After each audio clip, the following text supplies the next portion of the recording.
और करो थिएटर, और करो इसको तो एकदम ये एंथम बन गई है कुछ थोड़ी सी गोपाल जी।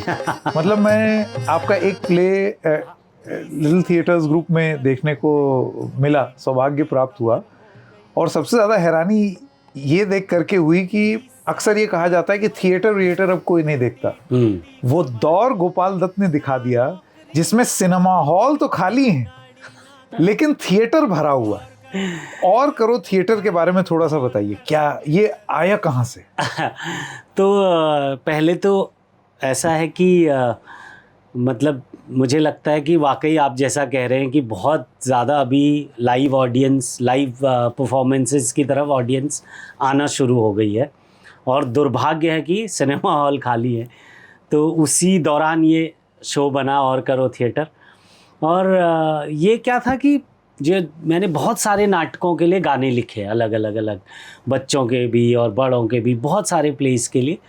और जो महफ़िलें होती थी आफ्टर द शो और आफ्टर द रिहर्सल, जो महफ़िलें होती थी उसमें अक्सर हम ये गाने गाते थे। तो लोगों ने कहा कि यार ये तो बड़े मज़ेदार गाने हैं, और इसमें बहुत बड़ा हाथ मैं बताऊं आपको जाकिर का है, जाकिर खान जो जाकिर खान, हाँ जी, स्टैंड अप कॉमेडियन जो है। उन्होंने बोला भाई ये इतने अच्छे गाने हैं, आप इसका शो क्यों नहीं करते? तो मैंने कहा शो मतलब? बोले ये शो है, आप समझ नहीं रहे हो।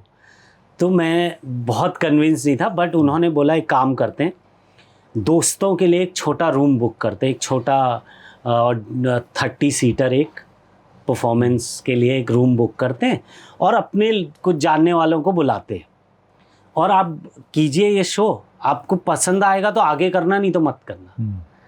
तो और उन्होंने ये रूम बुक किया और सब लोगों को बोला, और गाने गाए तो लोगों को बहुत मज़ा आ गया, और लोगों ने बोला ये तो बहुत अच्छा शो है। और लकीली उसी ऑडियंस में एक मेरी दोस्त की दोस्त हैं जो सिंगापुर में एक थिएटर फेस्टिवल करती है, 10 तक नाम का, जो 10 नाटकों का, 10 छोटे नाटकों का एक वो है कंपटीशन। अच्छा। हाँ। तो उन्होंने बोला कि आप ये 10 तक में कीजिए, not in the competition but her performance के बाद इससे हम ख़त्म करेंगे। तो हम सीधा उसके बाद फिर हमने 5 शो जो है सिंगापुर में किए। और उसके बाद तो फिर लोगों को पसंद आ गया, तो चल रहा है। नहीं, इट्स एन इंटरनेशनल रेज। मतलब ऐसा नहीं है कि सिर्फ हिंदुस्तान में ही।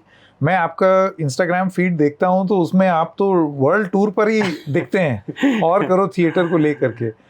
गोपाल जी, और करो थिएटर का जो पूरा टोन है, 30 साल की उम्र हो गई, टूटी टूटी कमर हो गई, ना नौकरी ना छोकरी ना गाड़ी ना घर, और करो थिएटर। ये जो पूरा टोन है, हाँ, ये सेल्फ डेप्रिकेटिंग है। मतलब अपने आप की और करो, आए थे बड़ा, ये वाला जो टोन है, ये कितना आपके अपनी लर्निंग्स और अपने एक्सपीरियंसेस पे आधारित है, और कितना आपने ऐसे ही लिख दिया, क्रिएटिव जूसेस फ्लोइंग? नहीं, ये तो इसमें ये सारा ही भोगता हुआ है, भोगा हुआ सत्य है ये सारा ही।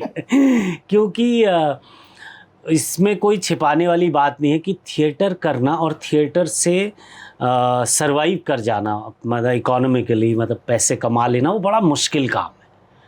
तो वो जो भी उसमें लिखा हुआ है वो सब भोगा हुआ सत्य है। दूसरा सत्य ये भी है, मैं आपको बताऊं इंटरेस्टिंग बात, कि मैं बहुत सारे अपने दोस्तों से बात करता हूँ कि अगर थिएटर में इतना भी पैसा होता कि आप घर चला सकते, तो बहुत सारे एक्टर, बहुत सारे अच्छे एक्टर शायद थिएटर ही करते हैं। बहुत खूब, बहुत सारे लोग हैं ऐसे। जबकि आप सोचिए, थिएटर को वो इज्जत दी जाती है एटलीस्ट चाहने वालों में कि ये थिएटर बैकग्राउंड के हैं जी। इनकी एक्टिंग देखिए कितनी बढ़िया है, नफीस है, फिनेस कितना अच्छा है, ज़रूर थिएटर बैकग्राउंड के होंगे। बात ऐसी होती है, लेकिन भद्द पिटी हुई है अगर आप सही में उसको परस्यू करते चले। करेक्ट, क्योंकि वो, और क्यों है थिएटर गुर्बत में, मुझे ये बताइए। मुझे लगता है हमने उस तरह से उसको एज अ प्रोफेशन कभी देखा ही नहीं। या तो हमारे देश में वो एक पॉलिटिकल टूल की तरह इस्तेमाल हुआ, या एक फोक आर्ट की तरह इस्तेमाल हुआ कि फोक आर्ट की तरह ही था हमेशा से कि लोग आएंगे और देखेंगे और उसमें कोई पैसे का लेन देन कभी था ही नहीं। तो हमने उसको प्रोफेशनल एंगल से कभी देखा ही नहीं, जैसा वेस्ट में है।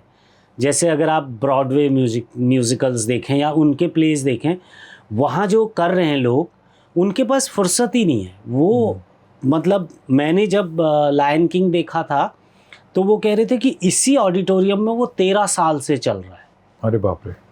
या फैंटम ऑफ द ओपेरा जो ब्रॉडवे है वो लंदन में एक ही थिएटर में 17 साल से चल रहा है। तो उस तरह से हमने कभी देखा नहीं। तो मुझे लगता है थोड़ा प्रोफेशनली देखने की ज़रूरत है। और जैसा कि आप कह रहे हैं, अब लोग अवेयर हैं, टिकट लेके आते हैं, हम लोग शो डालते हैं तो बुक हो जाते हैं पहले ही। तो मुझे लग रहा है धीरे धीरे धीरे वो चेंज हो रहा है और होना चाहिए। और करो थिएटर और के मिजाज से। और करो थिएटर की अच्छी बात यह है कि अभी उसके और बहुत सारे शोज लाइंड अप हैं। अच्छा। तो आप जहाँ पे अलग अलग शहरों में हाँ। हम लोग अभी यहाँ दिल्ली, नोएडा, फिर गोवा, ये सब कर रहे हैं। और बाहर भी जाने का प्लान है, यूरोप भी जाने का प्लान है। तो जहाँ भी मौका मिले आप प्लीज़ देखिए उसको। और करो थिएटर तो गोपाल जी की कहानी है, लेकिन इससे जुड़ा हुआ, जैसे इन्होंने बताया, तमाम लोग अपने अपने प्रोफेशन के हिसाब से उसका कुछ कुछ वर्जन बनाते रहते हैं। हाँ। तो गोपाल जी, आपके सामने 3-4 लाइन जरा पत्रकारों के लिए मैं पेश करना चाहता हूं। अरे बिल्कुल ज़रूर। 40 के अधेड़ हो गए, हाँ। जनता बोली भेड़ हो गए, हाँ। इज्जत बेच के EMI पर अभी खरीदी कार, हाँ। और बनो पत्रकार। अरे बहुत बढ़िया। ये आपने करेक्ट मीटर में लिखा है। हाँ? तो गाया, ये तो बिल्कुल गाया जा सकता है। गायबल है ये, गायबल गायबल है। गायबल है ये।